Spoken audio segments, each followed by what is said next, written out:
cover a topic that I think we overlook a lot as Moors, and that is the Zodiac Constitution. We overlook that a lot, and I think we all need to get, as indigenous peoples, a clear understanding of exactly what that entails. You know, what it really means to be an heir. You know what I'm saying? The heir of the fucking largest estate on the planet. So we got to get ourselves together. So we're going to cover the Zodiac Constitution, get some clarity, and make that relative to what we're dealing with today and how we need to be operating. All right, because if you look at it, let's look at the Jewish community. If you look at the Jewish community, they have their own synagogue, right? Or their own trust, or their own home base, which is the synagogue. Everything is owned by the synagogue. All the houses and all that stuff. And so it's the same concept. And according to their rituals or how they live, they have their own particular constitution for their synagogue, or bylaws, or how they operate, right? Which is the same thing with any body politic. So we need to cover our own constitution. All right, so let's get into it. Let's get into it. We're gonna cover a lot. As soon as I can find myself. There we go.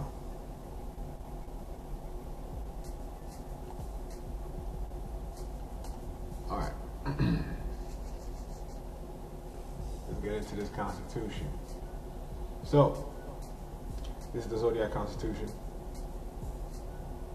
All right. If you understand, the Zodiac is governed by the 12 Zodiacs, yes. Okay, we are the sun, moon, and stars. In Islam, just meaning I self-law am master. I am the captain of my own ship. So, my mission is for the understanding of what the original Zodiac is intended for. Okay? So,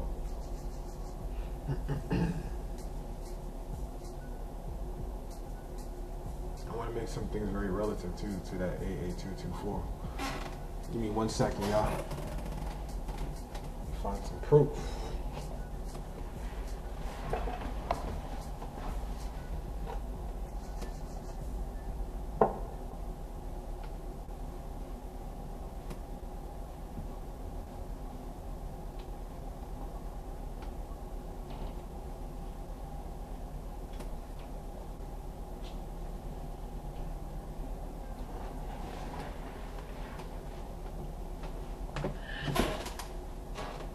Okay, so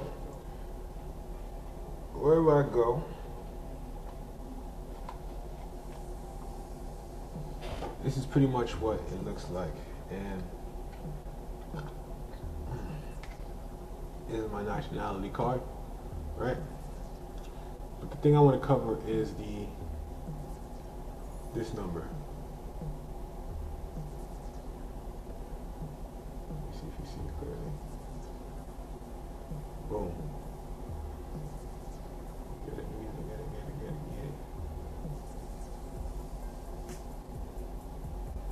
See that number right there? 88222141. Okay. That is the same number as here. 88222141. What that is the registered number, all right, for the Zodiac Constitution at where? The Library of Congress in Washington, D.C. It's on the nationality card. Okay?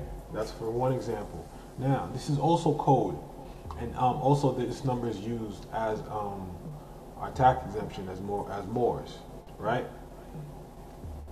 And listen, every nation state has their own number, or you can create your own particular number for tax exemption. How to do that, I'm still working on that, but for right now, I'm telling you what we have as of right now, and what we can use and how we can use it to the best of our advantages and abilities. So, registry number at the Library of Congress, right? Also the tax exempt number for getting taxes removed when we're buying things, right? As ourselves. Now also, there's another important factor too, that AA222-141 number, and it's relative to, if I can just find the statute here, let me go back real quick.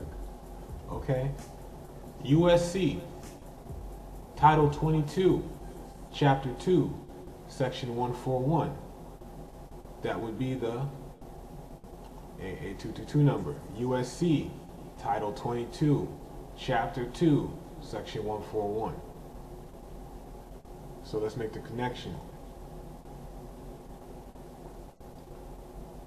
Now, let's break down what USC Title 22 is in the first place. And these are United States codes, right? USC Title 22, Foreign Relations and Intercourse. Okay? Because we are not U.S. citizens. We are foreign to the corporate jurisdiction of the U.S. company. All right? We are of the Organic Republic. We are the people. So, of course, anything other than dealing with our nation state, it's foreign, and therefore we have to regulate foreign intercourse. So, Chapter 2, Consular Courts, right? Which is pretty much having your own court, your own jurisdiction. If you have any cases with any other governments, they should forward any cases to your court, and you have them decided under your laws. That's common law. So, we're going to go into Section 141. Now this is the intertwining keys between the registry number for the Zodiac Constitution in the Library of Congress, right? The tax exemption number on the national ID card, and also USC Title 22, Chapter 2, Section 141. So let's read what it says. I'm gonna need to make that bigger for y'all, huh? Let's do this right quick.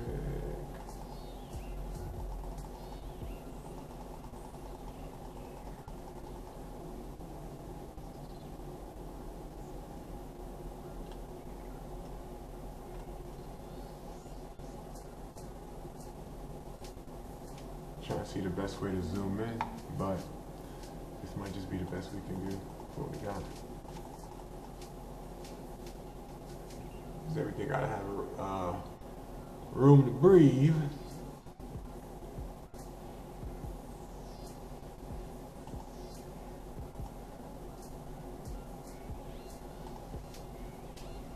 All right. So, Act of August 1st, 1956 repealed sections 141 to 143, effective upon a date which the President determined to be appropriate for the relinquishment of jurisdiction of the United States in Morocco. How many of y'all know there was a United States in Morocco? Now, if you're thinking today Morocco, you mean Morocco in North Africa? Yeah, but we're talking about the empire. We're talking about the empire, which is what we call today North, South, Central America, and the islands. So, what it's saying here is that the jurisdiction was relinquished, right? So let me continue. Relinquished by memorandum by President Eisenhower. Do some research on President Eisenhower. Dated when? September 15th, 1956. So, United States relinquished jurisdiction in Morocco since 1956, which means that they have been squatting here on our land and territory since 1956, and we haven't said anything because we've been sleeping as people. And I didn't write this. This is United States codes. All right? Let's continue. Notice was given to Morocco on October 6, 1956, and all pending cases were disposed of by 1960. See Bulletin of the State Department, Volume 35, colon 909, page 844. So let's check it here. Section 141 RS, subsection 4083, 4125, 4126, 4127, Act June 1878. They're just laying out the timeline for you. Now, starting from this point. Related to judicial authority. Related to what? A judicial authority. Keyword. Generally of ministers and consuls of the United States in China, Siam, Turkey, Morocco, Muscat, Abyssinia, Persia, and territories formerly part of the Ottoman Empire, including Egypt. Section 142, all rest, subsection 4084, related to general criminal jurisdiction of ministers and consuls of the United States. Did you just repeat what just happened here? Check this. Judicial authority. Judicial authority is found within the ministers and consuls of the United States. Now, when it says consuls of the United States, know that they're talking about a diplomat. That's what a consul is, a diplomat, a foreign diplomat, someone who's coming in from another nation state or another country that's having what? Foreign intercourse with the United States. So we have to understand that we as indigenous peoples, aborigines, are foreign diplomats to all other entities and peoples other than copper-colored peoples who originate on this continent. Right? So, with that being said, they're letting you know that all of the so-called geographic areas today that were part of the Ottoman Empire, branching from the east, right, and the west. I'm talking about when the landmass was won. From East Major, from Asia Major to Asia Minor. The east and the west, because the empires were connected. You understand? And just to show you that those Moorish empires were right and exact, look what they have here. Turkey, Morocco, Muscat, Abyssinia. Anyone who knows Abyssinia knows that that's just Kush. All right? Or what we call Ethiopia today. Ethiopia is Abyssinia. And Abyssinia is what the Romans called it after they conquered it through Christian crusades. All right? Persia and territories formerly part of the Ottoman Empire. Territories formerly part of the empire are part of the Ottoman Empire were branching from Turkey all the way to Philadelphia, so what we call Philadelphia today. The Ottoman Empire was huge, okay? Do some research on the Ottoman Empire. But that's what's encompassed. So put the keys together. You have your tax exemption number, you have the registration number from the Library of Congress, right? And the whole point of that Constitution is relating to who we are and how we came about on this landmass. We've always been here, and what our story and what our political power is, right? And thirdly, it covers the different aspects of the empire. And then if anyone knows where the Ottoman Empire was located at, the Ottoman Empire branch all throughout the West, which is what we call today the Americas. The Americas is in the West. So that empire branched out and was in the West of what we call today America. So when you say Ottoman Empire, don't remove yourself and thinking, oh, that's in the Middle East. No, that was over here in the American continent. And that is included in what? Morocco. Morocco. Okay? I'm just painting the pieces together for you. That's all I'm doing. I self-law and master. Now, everyone needs to take the time and go through this Constitution themselves to understand the spiritual side of it. I'm not going to make that, I can't make that spiritual connection between you and the ancestors and the Zodiac Constitution. What I can do is bring it down to basics. Bring it down to basics, okay? So, Article 1, 12 signs of the Zodiac, the code of mathematics ranging from, let me put this to the side here, ranging from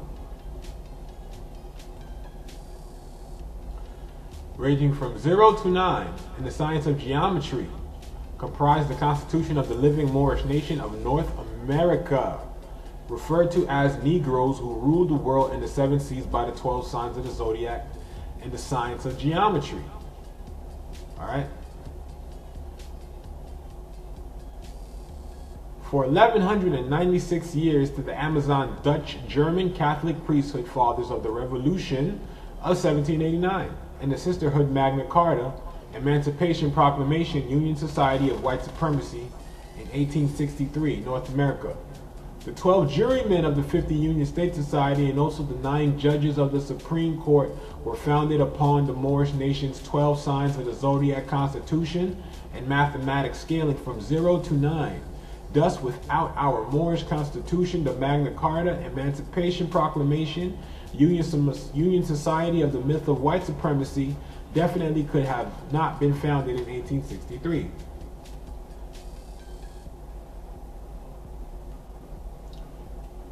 Article 2, birthright.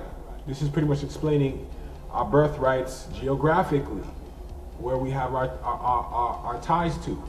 Since the jurymen, the 12 jurymen of the 50 Union States Magna Carta document of white supremacy and the 9 judges of their Supreme Court were founded upon our Moorish Zodiac 12 signs, mathematical constitution. You see, so the Constitution is based on math. Mathematics. What is science? Mathematics. All right? We're all scientists. The lawmakers have no jurisdiction over the free Moors, the Bays and L's. Of course, at the time, those were the initial titles. But since then, as being original peoples, we have a right to extend that and create new titles or extend new titles of inheritance. So just because you don't see Al, Ali, and they doesn't make them any less legit as indigenous heirs of this continent. All right, Moors. So let's continue. The Bays and L's in the inherited land of the Moorish nation, namely USA, Canada, Central and South America. All of these are considered what? The jurisdiction of the free Moors, because this is our land, the American continent. This is naming the entire continent. Central, that's including Mexico, Salvador, Brazil, Venezuela, you know what I'm saying? And parallel to Central, you have the adjoining islands. Cuba, Dominica, Haiti, Jamaica, Trinidad, Tobago. You understand? This is our entire landmass and birthright. The entire American continent is our birthright. Article 2. And to make it clear, right? Because I want to bring the pieces together. That's what I want to do.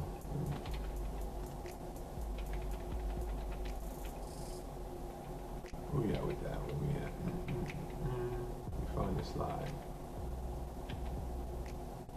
Boom. So as you can see, this is Pangea, misnomered Mu. Okay, so this is what the landmass looked like when it was all together. Let me let's make this a little bigger.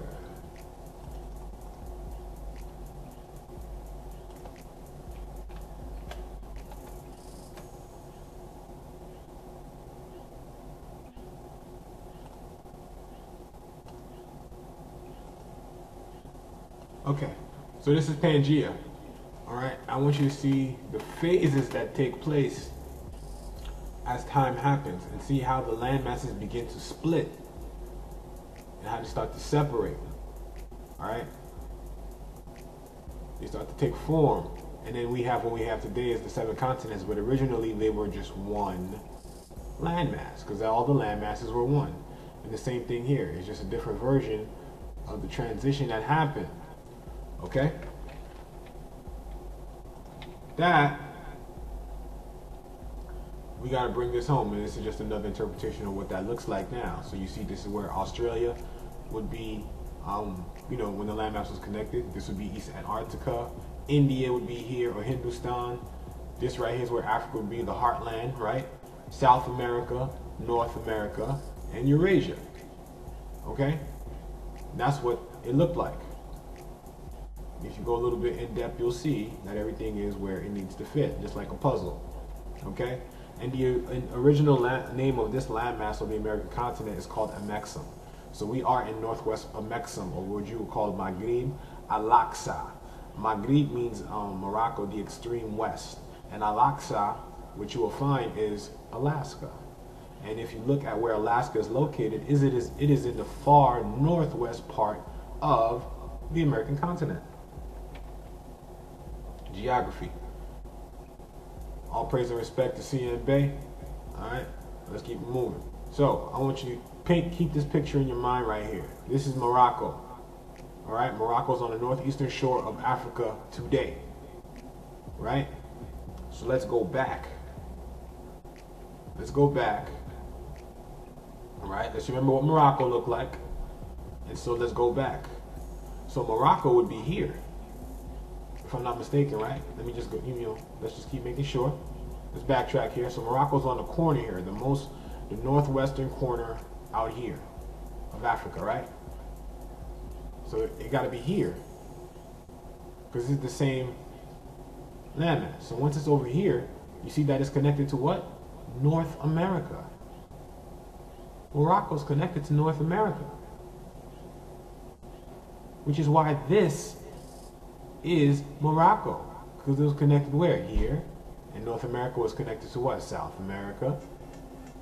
And South America is connected to, and North America is connected to what? What we call Canada, which would be up here. So once again, this is the Ottoman Empire. And this is Morocco, geographically. You see the connection. You'll see the connection. See how much further down I can go from here. I don't want to go too deep into that, but I'm just showing you a connection between where Morocco is and what is located. So with that being said, let's go into how is it that we are attacked constitutionally. Which is what Article 3. I'm sorry, let me finish this. The Moorish American nationality and their surnames, Bey and El, are their inherited birthrights without a legal due process of the lawmakers of the Union Society, USA. What our Moorish forefathers were, we are today without a doubt or contradiction, namely Moorish. We didn't have to go through a process to get our names, or we didn't have to naturalize to be put here. We were here on this landmass already. Alright? And those people are what we call today Negroes, blacks, African Americans, and colored.